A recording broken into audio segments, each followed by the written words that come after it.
তিনবার সময় বাড়ানোর পর বুধবার বিকেলে রাজশাহী বিশ্ববিদ্যালয় কেন্দ্রীয় ছাত্র সংসদ, হল সংসদ ও সিনেট ছাত্র প্রতিনিধি নির্বাচনের মনোনয়নপত্র বিতরণ শেষ হচ্ছে।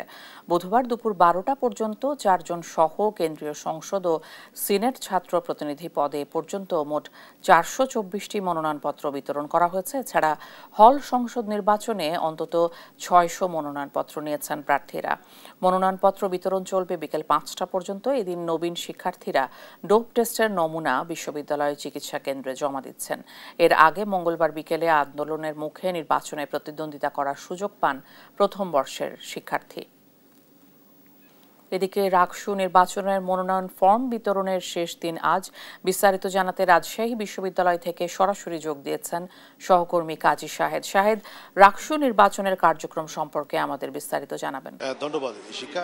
রাজশাহী বিশ্ববিদ্যালয় কেন্দ্রীয় ছাত্র সংসদ, ছাত্র হল সংসদ এবং সিনেট সদস্য প্রতিনিধি নির্বাচনের যে তফসিল, সেটি কিন্তু 6 বার পরিবর্তন করা হয়েছে এবং গতকাল বিশ্ববিদ্যালয় প্রশাসন সিদ্ধান্ত নিয়েছে প্রথম বর্ষের শিক্ষার্থীদের ভোটার করার। ফলে প্রথম বর্ষের শিক্ষার্থী যারা, তারা আজকে যাতে মনোনয়ন ফর্ম সংগ্রহ করতে পারেন এবং তাদের যাতে ডোপ টেস্ট করানো যায়, সেজন্য আরও একদিন মনোনয়ন ফর্ম সংগ্রহের সময়সীমা বাড়ানো হয়েছে। সেটি আজকে বিকেল 5টা পর্যন্ত এবং সেটি 7 তারিখ বিকেল 5টা পর্যন্ত জমা দেওয়ার সময় সেদিনও আরও একদিন বাড়ানো হয়েছে।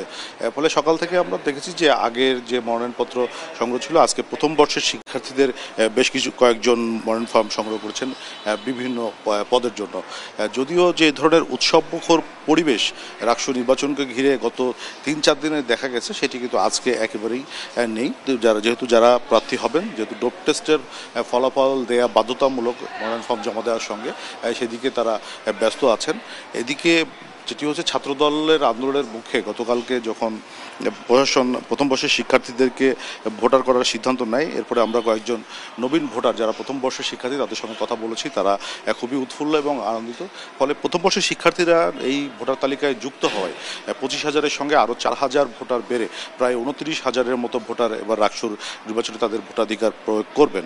বিশ্ববিদ্যালয় প্রশাসনের পক্ষ থেকে যেটি জানানো হয়েছে যে রাকসু নির্বাচনটিকে উৎসবমুখর করতে যে ধরনের ছাড় দেওয়া দরকার বা যে ধরনের পদক্ষেপ নেওয়া দরকার, তারা সবগুলোই নেবেন। ছাত্র প্রতিনিধিদের সঙ্গে কথা বলেছেন, দফায় দফায় মিটিং করছেন। আইন শৃঙ্খলা পরিস্থিতি এখন পর্যন্ত রাকসুর খুবই পরিবেশ শান্ত আছে এবং আইন শৃঙ্খলার কোনো অবনতি যেহেতু রাকসু নির্বাচনকে ঘিরে হয়নি, ফলে তারা মনে করছেন যে নির্বাচনটি হবে সেটি উৎসবমুখর হবে এবং ভোট গ্রহণের যে তারিখ 25 সেপ্টেম্বর, সেটিকে তারা ঠিক রেখে শুধুমাত্র মনোনয়ন ফর্ম সংগ্রহ এবং মনোনয়নপত্র জমা দেওয়ার যে একটি দিন, সেটি বাড়িয়েছেন। তো বলা যায় আজকে মনোনয়ন ফর্ম সংগ্রহ শেষ হচ্ছে এবং 7 তারিখ মনোনয়ন ফর্ম জমা দেওয়ার শেষ দিন রেখে 25 তারিখ রাকসু নির্বাচনে ভোট গ্রহণ করবেন বিশ্ববিদ্যালয় প্রশাসন। তো ছিল ইশিকা, রাজশাহী থেকে রাকসু নির্বাচন নিয়ে আমার কাছে সব।